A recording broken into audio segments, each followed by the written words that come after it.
Hello, everyone. Good evening. Welcome to our exclusive weekend pro bono seminar. So, in this session, Mohamed Kayser, as we have our guest, and Kayser is an COE member who has an exceptional ability to share his experience. So,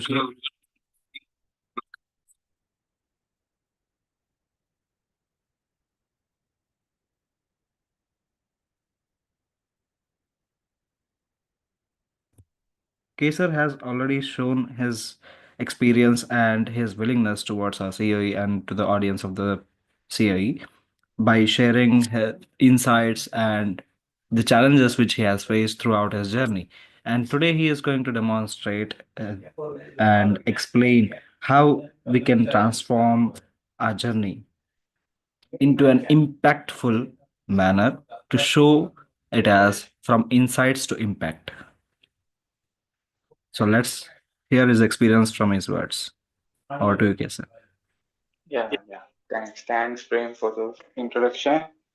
Yeah, hello everyone. Thanks for joining in this meeting. So let's go ahead and I will introduce myself first and then we can go ahead. I am planning to talk about my background and how I prepared for the data roles and what strategies I did for the job search and what is the expectation and reality of the current job roles in data field and what is the current market looks like for the openings related to data fields and so on. So I'll be sharing my insights from my experience in these topics. So yeah, so myself, Mohamed Kayser, so I have been in the COE group like as a member, like I have done like two to four sessions back in this COE itself. So I've been like more like nearly two years, I guess. So now this session, like after post my first job in the data field, I'm taking this session for sharing my experience. So I have like as I'm doing my job in fractal analytics as a data science consultant. My job involves around data science and consulting. So this is my first job I landed, but before that, that's the main thing which I want to share. Like so, I done my BSc in statistics from Loyola College. I graduated in 2024 and I'm currently also doing my MSc in data science from VIT, which is online, doing my MSc as well as my full-time job at Fractal Analytics. So this Fractal Analytics, which I placed currently through the on-campus placement from the Loyola College after doing my BSc Statistics. So this is a short background of mine. So I have been doing freelancing and doing services for like many kind of areas.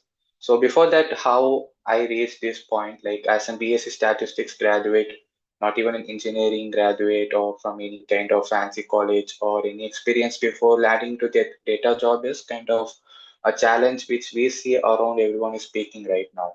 So I want to like break into that and give you in depth like the insights how you can or how I did so you can get an idea from it.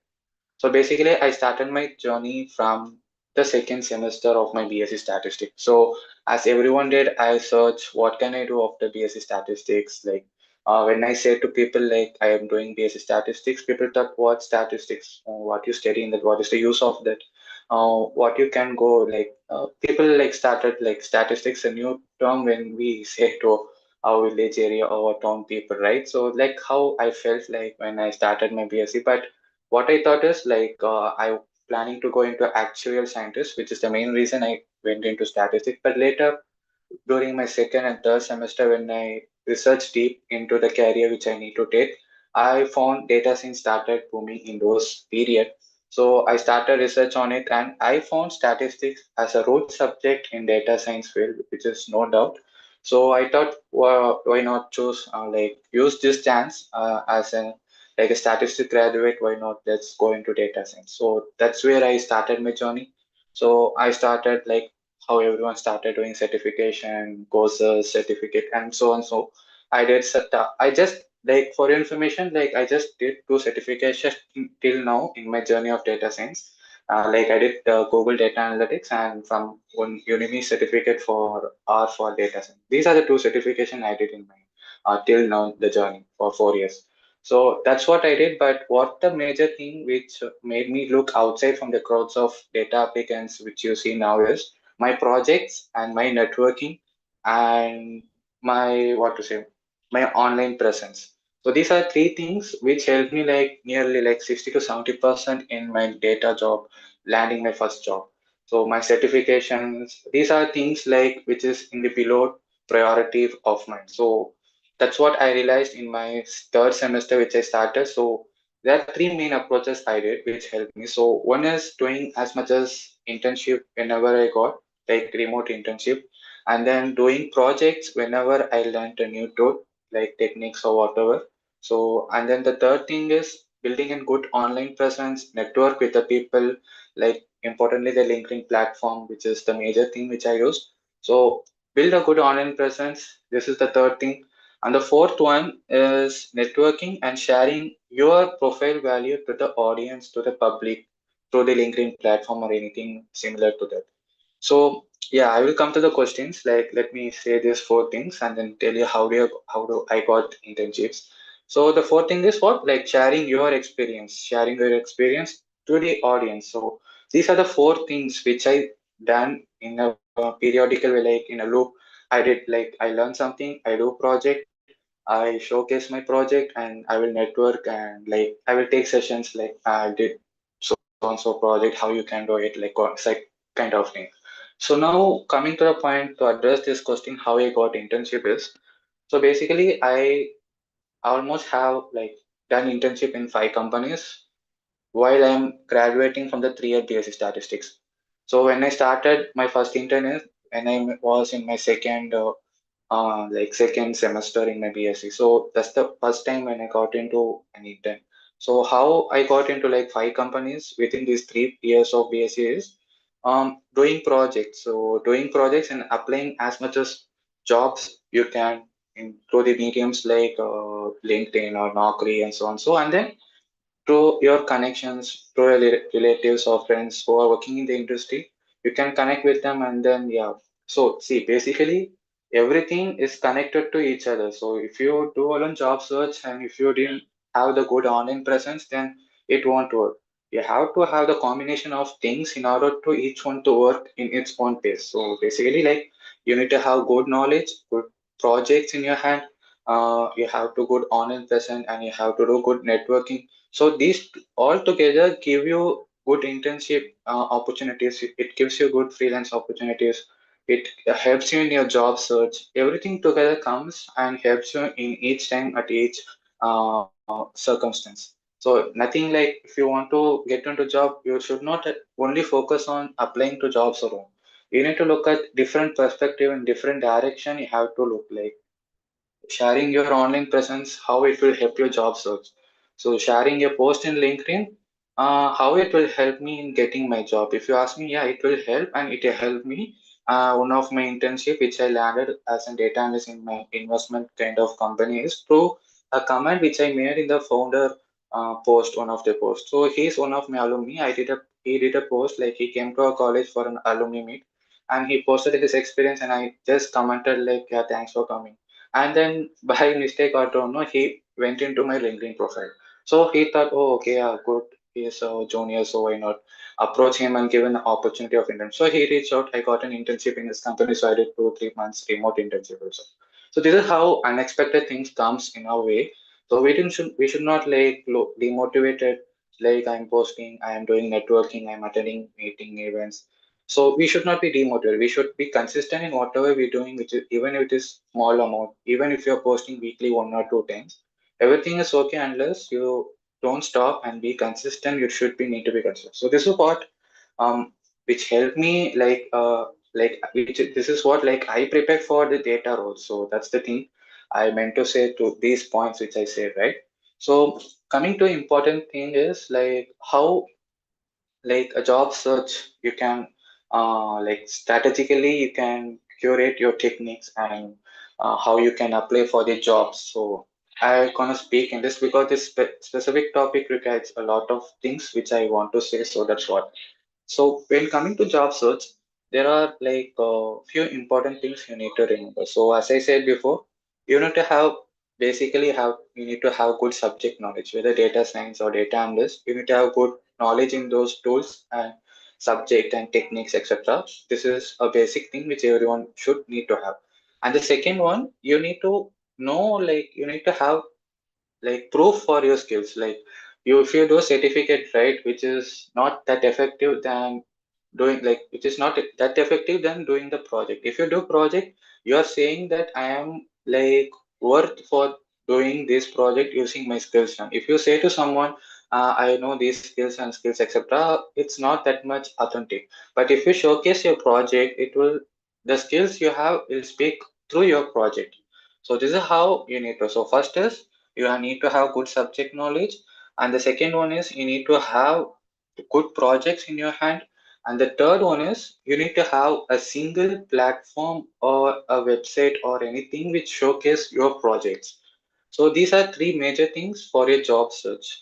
So when you're ready with these three things, then you can go for applying for jobs. So when applying for jobs, there are other important few things you need to remember is you need to have good online presence, you need to have good networking, and then you need to know when to apply, how to apply, and you need to aware of scams in job search. So these three things are important in your job search after the first three things which I told. So coming to the first point, like online presence. So as I said, like have a good online presence, post consistently in LinkedIn, like comment in people post, whatever thing, be active on LinkedIn, have a good profile, 100% filled with all details required, and then go and network with people. So network is very, very important. Like people, if you are good active in LinkedIn, you might know how network is important. Like um, there are jobs today posted like only 20% or 30% publicly. More than 60 to 70% are posted internally or applied to referrals or network kind of thing. So if you even see in my company or any company, you see if there is an opening and my friend or my colleague is there who I know who's searching for job, then I can internally like refer him even if the job is not posted publicly in the portal itself. So this is how the jobs are filled. So how you can get them is through networking. So you go attend meetups, public meetups related to data. It's not just for like I just going for meetup like the Power BI meetup, but I know Power BI. What is the use of going to the field? It's waste of time. But don't think like that. You need to go not just for learning, but to meet people and know their background and connect with them. In long run, those people might be working in some company which you might be aiming. At that place, they can help you. So this is how you need to think. Each and everything has something valuable in return you will get in a longer run. So this is how your job search should be. So okay, I am taking the questions. Okay, I'm just seeing now. So yeah, portfolio will create an impact surely. Portfolio in the sense like it's not just a fancy design made up portfolio. The portfolio, the major thing we say portfolio is for projects, showcasing your projects and profile. So the projects you have, what action, what impact it made, like how you applied your skills in those projects. It's what matter, and how the way you showcase from the problem statement and how you approach those project and what are the deliverables and outcomes through that project is what important, which you need to clearly showcase in your portfolio. So how did you project on Kaggle, and how did you find good projects for ML and DL? So basically, my way of doing project, and I would always suggest people to do is when you learn, for example, if you started learning Python and then you started with EDA and data cleaning and you started learning basic ML. So you are in this stage. So what I would say, after coming to this basic stage, don't go further learning and seeing videos alone. Stop there and then see whatever you learn. For let's take you have learned linear regression logistic. So taken regression problem statement like need to predict an house price. So just in for example, but house price prediction, those projects are don't do that, but just saying for an idea. So you need to do an take a problem statement first, and then go for public repositories like Kaggle, GitHub, and then take an public data set and apply what you have learned. So this is one step. If you can do this, go straight to YouTube, and there are a lot of tutorials like guided projects which you can follow for one time. If you have no idea how to do project on specific tool and where to find projects, good projects, etc., then go to YouTube, Krishna, Code Basics, and so much good quality kind of videos are there. So start from them and then after doing one project on seeing tutorial guided project, and then do one again with using different data set using your own approach. So this way you can learn. Okay, so that's, I guess that's answer my question. So good projects means whatever you take, no, the data set is main. Like if you take Titanic data set and Iris data set means it's basically, it is common among people, which is not that effective. But the data set you take and the problem statement and what you're gonna deliver to that project is what important to define those good projects. So if you're taking good projects, see these 3 points whether it is good. So the problem statement and the expected deliverables you're creating impact through it. So and the data set you are using should be like effective and data set. So that's how the good projects can be. So yeah, where to apply? So yeah, basically apply LinkedIn and Naukri is the two platform I use personally for applying. So you can use those platforms. Okay, okay, I will come to these questions. Okay, now I go to who like next topic in my thing. So okay. So now coming to the expectation and reality of data roles as a fresher. So I said how to like how I prepared for data roles and how what strategies I did for job search. So I finished seeing those two things and coming now as I just went in my fourth month in my current job as a data science and decision science consultant in fractal analytics. So what my understanding, what I expected before entering to the data job and what is the reality after these 3 to 4 months what I have. So first thing is you won't see data which you worked on projects before like entering into a real world job or working real world project. The data which you work on in from Kaggle or any repositories is just for your learning purpose. You can't even dream of expecting those data in your real world projects. So the data set is you won't get any clean data set in your data roles which you're working. The client will come, they will have like from different kind of backend, they will give the data set. There will be two, three layers like L1, L2, L3 in data engineering. So data engineering guys will do those pre-processing and give you the data set, and you don't even understand what the fields and how there are many null values will be there. So understanding the business is what very important 50% in your job role, what I meant to say. So your 50% of skills alone will not help you, but you need to develop those 50% before entering into the real world job data job. So another 50% you won't get that knowledge before entering, but once you enter into job and you understand the business, how the company works towards the client and or how the problem statement was approached. So those things, when you understand only, you can understand how the data is. So this is the first important thing which I want to say, how the reality of thing, what we expected will be opposite. And the next one is the communication. Yeah, when I say communication, yeah, everyone will say communication, but how hard it is, when you present, like when you work in a data role, you need to always face the stakeholders, clients often. So as you think, you won't be like sitting all day in front of Power BI or Python, etc. Like you mostly like 70 to 80% you will be facing clients, asking the requirements, and only 30 to 20% you will be doing the technical, because it will be that easy to do the technical, but understanding what to do, where to do, how to meet the expectation of the client is what very important. For that, communication is very important. So that's what, like, when you're working with US clients or any other foreign clients, you need to understand basically the accent of speaking English. So basically, yeah, it's just easy to say, yeah, what's it's like a big thing in understanding English, but when you get into the meeting, you will know the reality. If you miss a specific requirement from the client, then the whole project might, maybe some wrongs will be there. So it's very important. So you need to explain the technical terms, converting them to a non-technical people, how you explain. So that's it's very important in communication. So these are the very important things, and story building is another important. So why I'm saying is, in my recent presentation to the leadership team in my company, so I need to present a problem statement how we need to solve a kind of case study. So when we presented it, our team like kind of we just put out the insights and jotted the points in the PPT. and some graph, and like that we went to the presentation. But what you know, it turned out to be a nightmare. The leadership like screwed us. Like, where is the storytelling? Where you are just saying you did this, you got this output, you are just saying the observation, but where is the storytelling? So we need to, whenever you present to the stakeholders, you know, you need to like frame a story. You can say this is the bar chart, this is the top 10 customers, that this is the top first customer who has highest overdue or highest income. You can't even like mention those kind of statement. If you mention, you will be screwed.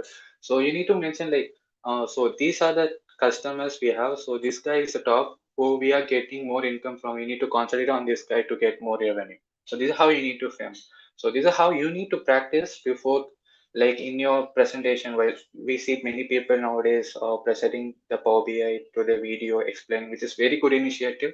You can showcase your communication, how you explain the insights to your Power BI dashboard or anything. So which is very another important thing, which is the second thing I would say. Yeah, that's the major two thing which I would say when we before coming to data jobs and after going into that, how you feel. Yeah, I anyone have, else? I have, uh, Hi, this is Arun. I have a couple questions for the audience. How many of Yes. you are connected with Mohammad Kayser on LinkedIn? You can show your hand, raise, send an emoji in the chat box, or just let me know how many of you are connected with him. Because Mohammad Kayser, the reason I ask this question is we have had several sessions by Mohammad Kayser, very informative ones, where he has shared, questions like how to build a portfolio, about storytelling. If you just watch his articles on LinkedIn, a lot of good information is there about all the topics that you guys are asking in the seminar. So I wonder if you're paying any attention to any of the work that is being done by good people like Muhammad and several others. We have Aishwarya, we have many people. We have Prem Sai, we have Akriti Gupta, we have too many people. We have we have done sessions on storytelling. I see some questions on what is storytelling. Fatma is asking that. And if you look at some old seminars, reach out to Prem Sai, where you can figure out what is storytelling. We have shared a lot of links as well. Reach out to him where he can share with you how Sanjay Chandra has described about storytelling examples. So I mean, since you're asking, we can say uh, there are multiple ways of storytelling, and we can describe different formats, different ways in which people do it. But before we do, quickly give a. It's not a one-line answer, right? Yes. It's not even a two-line answer. To learn it really well, um, one of the things you can do is reach out to Prem Sai in particular, watch our existing couple videos, then form your opinion, come back and ask, this I saw a video, this is what I've learned, um, here is what I thought.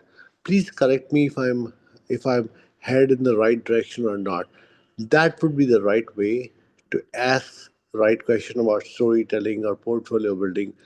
I saw another question from somebody who says, "Can you take a session on portfolio building?" We have done 5 sessions on portfolio building.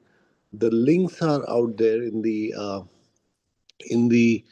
uh, if you ask Prem Sai, he will guide you. He will share with you. We have done several sessions, and we have people, including Mohammed Kayser, who has who have willingly they have shown you how to build portfolio, and they've also shared that they are willing for people who for lack of time or for lack of technology skills, or if you want to learn, you can learn it for free. But if you want this service to be provided by somebody, they are willing to, for the COE members, help you at a reasonable cost, and we said okay to it. So All that I'm saying is we have done this many times. So I would love for you to contact Prem Sai, talk to him, and say, hey, Prem Sai, could you please share a couple videos on portfolio, maybe one from Sanjay, one from Mohammad Kayser, one from somebody else, and say, I saw the video and I thought that here's how I'm going to um, here's what I think about it. So then you'll be, held better. If you just say, oh, I'm just sitting with my fingers crossed and I'm hoping and praying that somebody will just come and put food in my mouth, coe is not going to be doing spoon feeding. COE wants to develop qualities in you where you do certain some stuff yourself, come back with questions and say, "Hey, this is what I understood, this is what I did not understand," and help me from that point on. So I hope I'm making this clear. And then you can also set up some time with Akriti. You can set up a half an hour session, a 1 hour session. Um, we have these things open. You can set up a lot of things cannot be discussed in one seminar, right? Because there are time constraints and there's a particular topic. Like today's topic was experience sharing. But what you can do to do justice to yourself and the speaker is you can set up some time, maybe half an hour, maybe 1 hour, where you say, I want to learn about answers to these specific questions, and maybe as a step two, I want further guidance on how am I going to. I need actual help, and can you offer the service to me? And most of our COE members, Mohammed Kayser is an exceptionally smart guy, and there are many others who will willingly help you. So, having said that, I think back to back to back to Muhammad and Prem. Yeah. Yes, sir. Thanks for adding those points. Yeah. So going ahead, like shared how the expectation and reality of data jobs looks like before you entering and after you're getting into it, right? So, and one more thing which I want to add to it is the way you learn the technical things before entering the data jobs, whether it is ML or any tools or any techniques which you learn more in technical, right? Which will be only like 20 or 30% of those technical knowledge will be applied in your real world data jobs. For example, if you take machine learning, you will know like neural networks, so AI and deep learning kind of things. You have good knowledge, but when you take basic machine learning, which is what widely used in real world projects like regression and classification problems, or more in like what to say, like it's more problems in those areas are there, but what they are expecting is we need expertise in these specific topics we need. But people what before coming into, they learn many overlaying concepts alone, and instead of going in depth in specific things, they learn many things and they don't know anything like in depth of any one topic also. So that's what I would say. Suppose, and if you're taking machine learning, which is a ever growing thing, which is going continuously without stop, you should not chase everything and aim to learn everything. You just take the basic things like regression, classification, and neural networks, and be good in that A to Z. Not like so advanced, but you need to be good in basics and know what are the problems we can solve. If you're good in that, no, the 80% of 70%, I would say, the current data job, I can say explicitly, but the problems which I see in my or any company, you would see these are the techniques or used for in machine learning most of the time. So that's what, like when you are choosing to learn technical things, um, be good in small amount and have a overlaying understanding of other things. So don't concentrate on learning everything and forgetting and not having understanding properly. So choose small and be good in that and grow your skills and have good in touch with the growing things. And you don't need to be go in depth in those things. Just understand what are the things coming up and how it is helping, and on your way you can learn many things. That's what now also I think came to my mind is, oh, in real world job, based on your company requirements, you will be put into the place you need to learn a new thing which you ever learned before entering the job. either it is a tool or technique, whatever it is.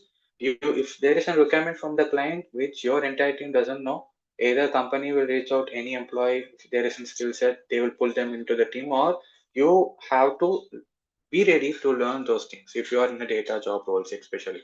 So have that learning mind always, so you can't expect I learned, that's it, I came to job, that's it. No, it's opposite to what the expectation you have. The reality is you need to continuous have the mind of learning continuously. So yeah, so going into how the current market, like how I got into, like when there is an like job market of very breaking, right? There is no jobs for freshers, no jobs for data roles. These are the topics for the past 1 year we are hearing, right, in LinkedIn or any other influencers who are talking about this. So yeah, the corporate world, if you are coming into this, you have to be ready whenever you are in the situation of getting like losing your job. You need to be skilled and ready for getting another job. Unless you didn't have this confidence, you can survive in this corporate world or any other data industry if you take. So what I mean is the market will go down and come high anytime. It's a kind of natural thing. So you should not need to worry about that. So whatever the market is, if you have the skills, if you have the right strategy of approaching the job search things, then anytime at anything, instead of saying the reason like job market and less openings, you would focus on upskilling yourself and try your best and get into the job. So even if you take for an example, I'm not boasting myself, but what you would say if I'm non-engineering background guy, only have done BSc, not even like computer science, just in statistics, and not even like for any IIT or any other big colleges. So this guy, can he like go, what you would say in my batch, 80 to 90%, 98% went for PG and only 2% went for job which were related to data roles. So your degree, your background doesn't matter in today's job. Everyone changing the perspective from degree, and like they are coming for the skills and your profile and your value adding things. So make the mind. So that's what the current market thing. Before going into that, I want to state that point. So coming to the current market, so today, so when you see basically the trend is like every starting year, most of the companies plan the year ahead. If you take 2025, what are the projects and what are the incoming projects we have, live projects, etc. They will plan accordingly, and then they will plan the hiring things. So in January, February, March, these 3 months, the process will go on, and they will start hiring in March or April, May, most of the companies. So these these are the common trends, which is not always true, but this is what like in common in my company or any most of the company which I heard. So these are things like they start in project when this year starting, and then before the year and the quarter 4, they used to like close most of the projects in the deadlines, and they aim for like if the company is going for IPO or public, they used to do that, and those time the hiring will be slow. So even if you see the on-campus hirings, they used to come in mid March or April, May, June kind of thing. So the September, November, December area will be like less. So these are the common things you have to know, which is not always true, as I said. So just for common thing, you have to know how the current market and people used to hire.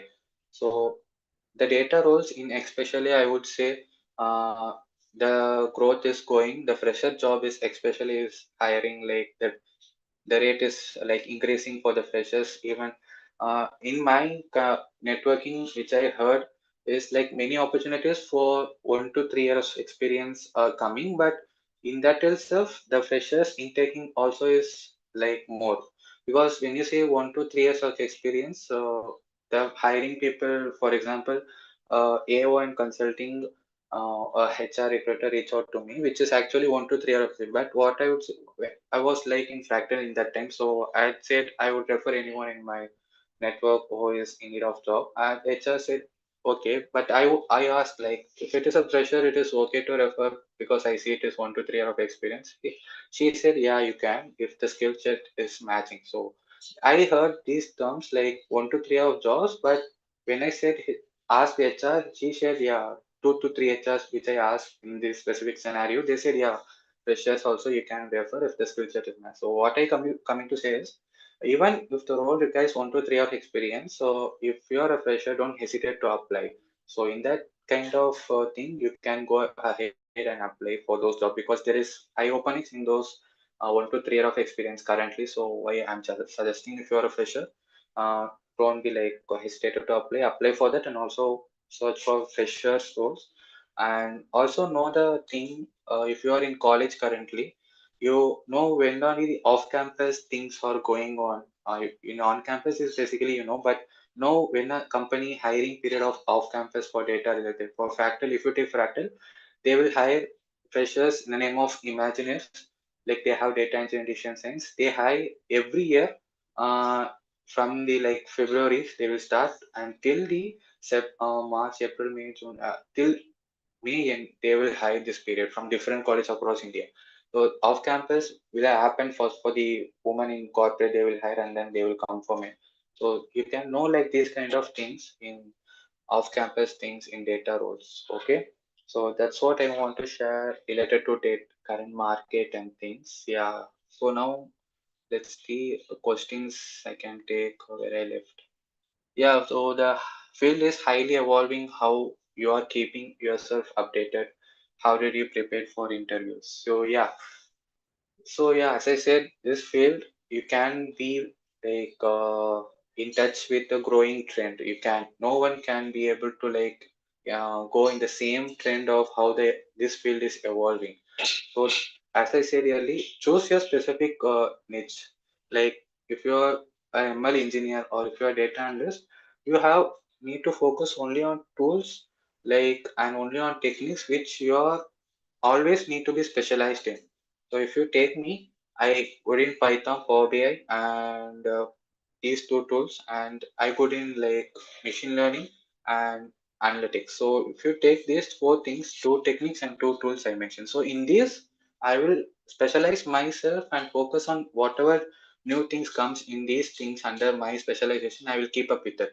But yes, outside this, whatever like if you say software engineer or like anything related to Docker or ML in the deployment, so those things AI kind of thing, it will come and you need to like just know the overlaying things. If you take Docker and data engineering, if I'm a data analyst, knowing data engineering is not the same.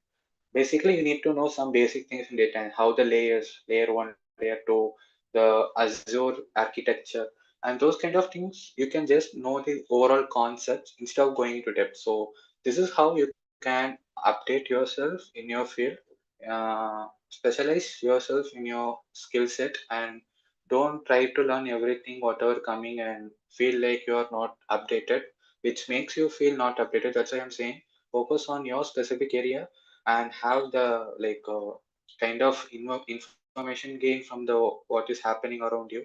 That's enough. And for preparing for interviews, I would say um, have a mock interview. Like if you are a technical interview, it's better you know the basic things, because no one will like if you are a fresher or below 2 to 3 years of experience means they will not like ask most complex technical things. Even if you take machine learning, there will some interviews will be only theoretical kind of interviews like case based scenarios and kind of interviews. They will give a scenario and then ask what machine learning you will use for this. So you can prepare basic things, put in basic, and go through the mock interviews in YouTube kind of thing. Like there'll be, if you take Krishna, he have given many mock interviews in live with some students in machine learning and kind of thing. You can go through that and so that you can have an idea of what kind of questions you can expect from the people. And technical interviews, if you take a interview in data roles now, this thing came suddenly. So I would say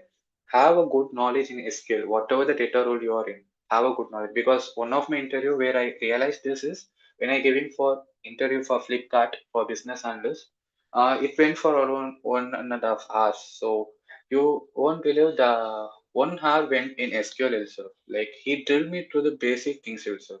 So, and at the end of the interview, I asked for the feedback. What he said is, don't underestimate the SQL knowledge, whatever corporate, whatever industry you go in, even if it is data or non-data, there will be always some kind of database in the backend. It will be kind of need to be pulled in and used in either Python or Power BI. So in that place, SQL is the major role in today IT industry. So have a good knowledge of SQL. That's why if you see data science, data analyst, data engineering, the assessment process or basic technical interview, everything is SQL. So prepare good in SQL. That's what I would say.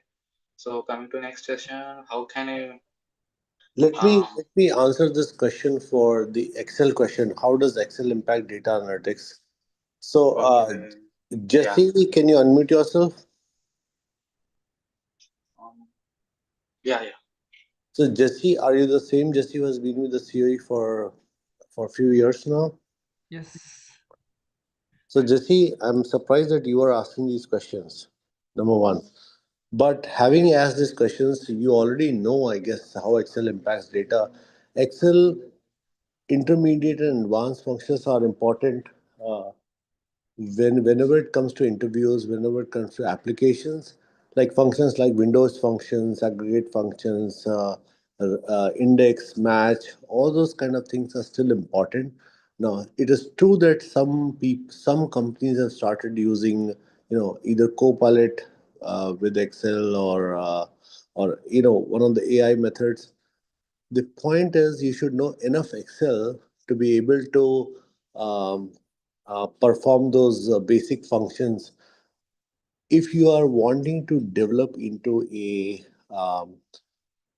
any data analysis role or engineer role or any role with any data, or even if you want to become a financial analyst, you must know good Excel. And you can. It is true that you can use AI today, but those people who know basic Excel can use better AI, right? The uh, I would like to say it in a funny manner. Um, everybody, I think almost everybody in India has seen the movie Pushpa.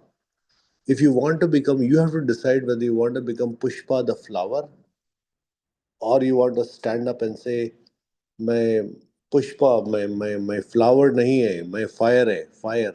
You have to build, you have to have that fire in yourself.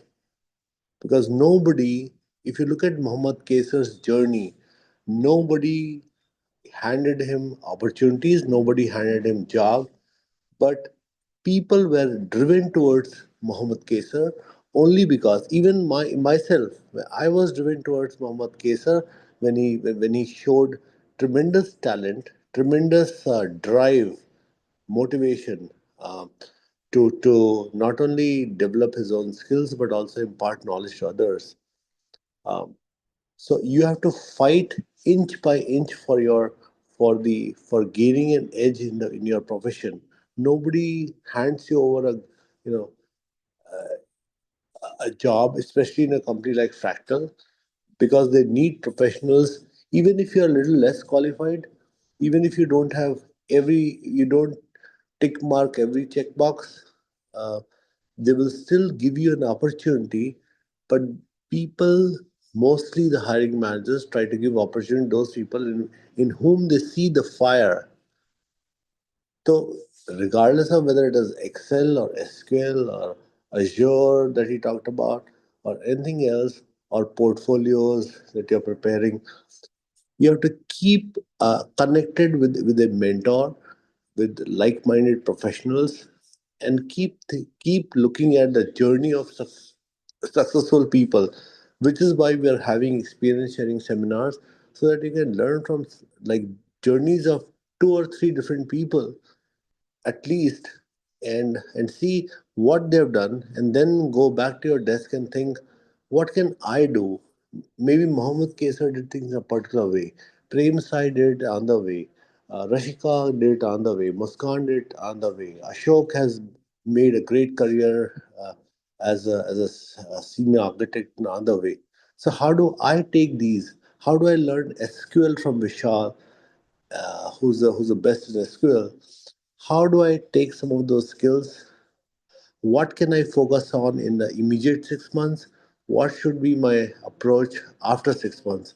So start making a plan for yourself and then set up a meeting, a half an hour meeting with one of the mentors, and say, "Sir, I saw the seminar by Mohamed Kayser. The These are the top three things I learned from it, and now, based upon what I learned, I'm thinking that I should do A, B, and C. And once you describe what A, B, and C you have decided and in what time frame, then somebody can come and say, here's a better way of doing it, or I think that if you do it this way, you'll cut short your timeline by half, or at least 35%. That's how it's going to work. So Excel, coming back to the simple answer, Excel is very, very important. Excel, SQL, Power BI, or Alteryx, these are very important to become a basic data analyst, at least, or even a scientist. Yeah, that's true. I have a yeah. Thank you for the message, Arun. So the doubt which I had in my organization too, we used to work with Excel. Hmm, We in a single task they used to give us like 4K, 6K kind of rows of data. hmm. Even working in those data, which makes the Excel lag. So that's what I had my doubt. In a big Yeah. data company, So, so, so, so we, huge rows of data they will use, so it will lag something like sort of. And some of the people used to underrate Excel and put SQL, Power BI, Python on the first place. That's why I asked this question. Right. So what most organizations do is Excel is used for basic stuff, but everybody knows that Excel or even Power BI or other tools, certain tools have limitations doing certain type of things, which is why you see so much focus towards Azure or Spark. So the moment you realize that you have to first practice enough to realize कि limitation कहाँ पर आती है, where are you facing limitations, and then ask people, okay, I have, for example, if you're riding a bicycle or if you're riding a bike, you have learned how to do everything with a bike, and now you know the bike cannot do what a car can do, what an aircraft can do. So that's where you ask somebody, I have tested the limits of the bike that I have or the Excel that I have. Now, can I learn something about Azure? Can I learn something about Spark? Can I learn something about how Python can can uh, can can handle those limitations that currently Excel poses or something else poses? But अगर आप practice ही नहीं करेंगे, if you don't practice at all, you will never find the limitations of Power BI or Excel to be able to move on to something else. That's my point. Yeah, So, I understand. Thank you, sir.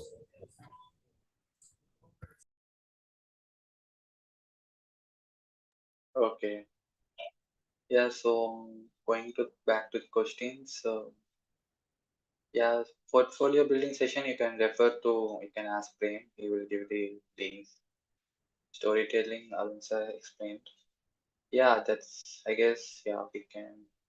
And if you have any other questions, I said, yeah, everything is done. If you have any questions related to my experience, you want to know something, you can ask me now. one question I would like to ask Mohammed, and this has been very valuable in most of the past sessions, where can you talk to us a little bit about, because everything, like I was saying, everything was not handed out to you on a plate, on a silver platter, right? So, what kind of challenges did you face? Because as a learner, sometimes you may have faced a challenge of, you may not have the right resources, or you may not have the right tools, you may not have the right mentors, you may not have this, you may not have that. So you have overcome majority of those challenges. Sometimes you were sick, sometimes you're physically not able. So can you just give the top three things that you faced in the last 2 years while trying to overcome, uh, you know, different hindrances? Because I want to let people know that things were not easy for you. You, just like everybody else, you come from, a simple family, trying to make the best as a young person, trying to make the best out of your career. So, how did, what did you face? And what motivated you to what drove you to work harder or work smarter? Yeah, sure. Yeah, it's a good question actually. I can answer it like the top three things I would say. The first one is, so for everything which made me to like first goal in my mind is I need to land job after this BSc graduate. So there is some situation personally, so I need to get a job. So that's the major basement which I had, which like pushed me into this. Like I want to land a job. So this how it started. So coming to the thing, the first thing I would say is while taking this data science career, when starting learning, I faced a kind of huge like confusion. Like someone in the YouTube would say, "This is the roadmap for 2023 data analyst you can become." And after you started that video, few months or few weeks, another guy with good number of views in YouTube would come up. You will be in 2025, 2024 roadmap for data analyst. Just follow this, you can become a data analyst. So choosing a particular learning path is what I faced a huge challenge. I was like confused whether I'm learning a correct one or not, whether it will be like useful or I'm wasting my time. So this had a like kind of huge thing which I like had. So I need to approach some kind of people. Even if you approach some professional, one professional would say like follow this part first, learn this and learn this. And if we go to another profession or any other who is in the industry, our mentors, they say another thing. So different people say different things and different roadmaps. So that's what I face. So how I tackle this, so whatever roadmap for learning any data science or data analyst tools, you take one and focus on that alone until you finish it. Because whatever roadmap take, unless at the end of the day you will just have the basic things how you can go ahead and learn yourself. So for starting, you need to learn something in a consistent manner without diverting of resources outside, and you need to close your ears and eyes and just focus on what you took. If you take me, I did Krishna and data science video explains it fully that I didn't focus. Many people said, yeah, you take this that, but yeah, I didn't. But after I taking that, unless I finished that, I didn't take any other thing, whatever people said. So focus on one thing which you take. Don't get diverted by people saying learn that this. Focus on one path and finish that. So when you finish that, doesn't mean that is the end. You when you finish that, you will know.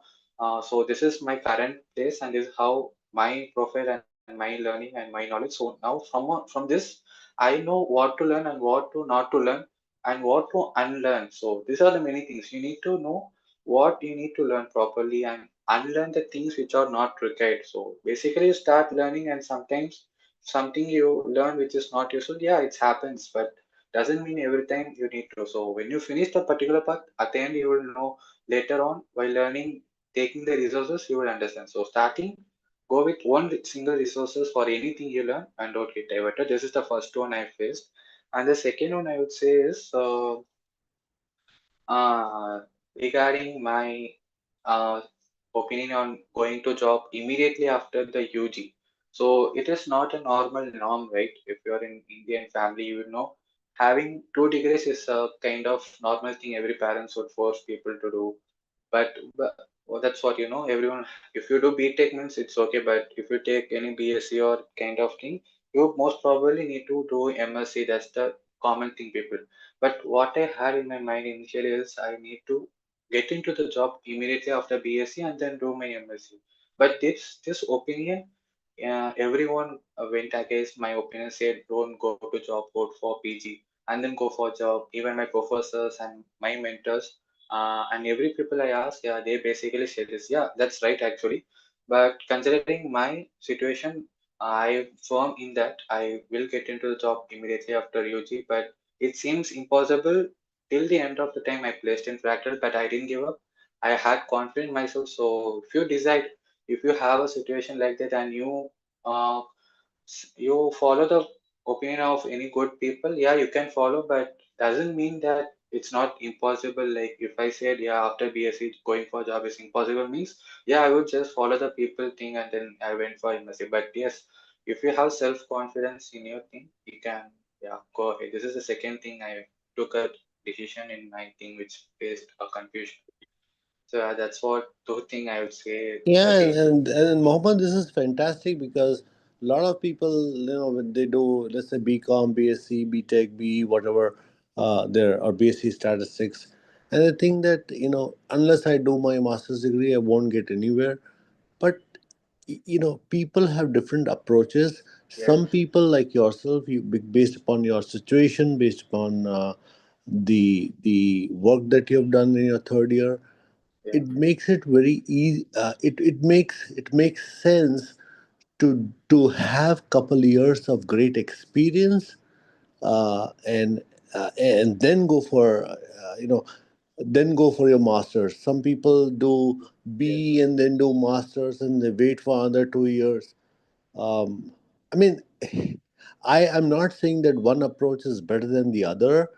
All that I'm saying is, I guess, is um, choose what's best for you. Listen to people, but at the end of the day, you have to make up your own mind and say, I'm Mohammed Kayser. I have done it this way because it applied best to my situation, and I thought that if I was getting good opportunities, and I thought that based upon the work that I've done in my third year, if I gain 2 years worth of experience, I can do a master's anytime.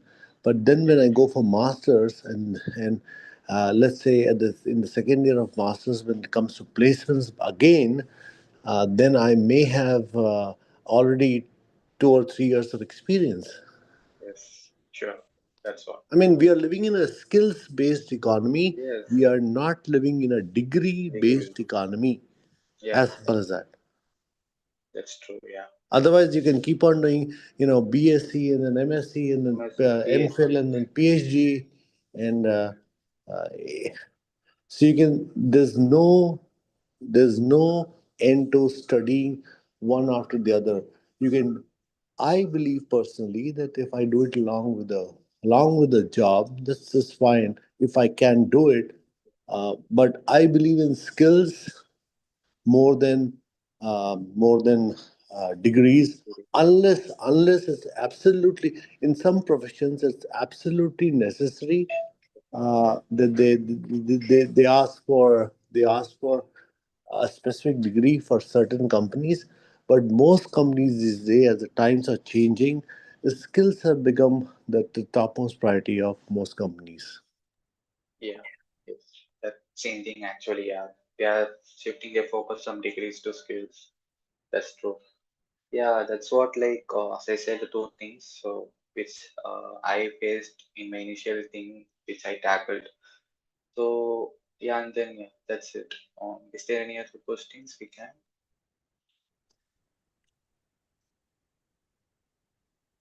If you have any questions, feel free to shoot it. And then yeah, yes. Regarding portfolio, some people have asked. You can reach out to me in WhatsApp. You can DM me. We can let you know how you can build or how I can help you build one.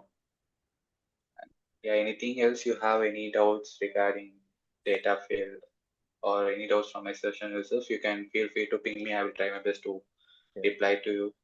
Mohammed, this has been a wonderful session as always. I mean, whenever you come, I'm always so happy that you're doing this. Yeah. And I would also like our dear Jesse. Jesse has been wanting to give a seminar from a long time, so I Yeah. encourage him to participate as well Yes, he in the also new future. job, right? Yeah. So Jesse will reach out to Akriti or Prem, and we'll have him on board as well. He has been contributing a lot too in the past. Yes. So thank you, Mohammed, for being with us today, and we'll always be happy to bring you back in the future for another interesting topic. Let's wrap up now, and uh, Prem, thank you for being a wonderful host. Yeah, thanks. Thanks for Thank you, joining. Mohammed. Also, like, Yeah. just before we conclude, I'd like to suggest to all the audience. So, if you could, like, if it could be possible, so please share just a note with specific points, whatever what you have learned through this session in whichever group you are part of, so that the other people or the audience would be able to understand like how we conduct these sessions and how you are able to grasp the crux of these sessions, and it could also help and might be might encourage other members to attend it live instead of asking for recording. So they could also pin the sessions when it would be conducted, and they could also attend it live. Thank you, everyone. Thank you. Yeah, thanks everyone for joining. Thanks, Prem and Akriti, for setting up Yeah, this thanks up. Thank everyone. you.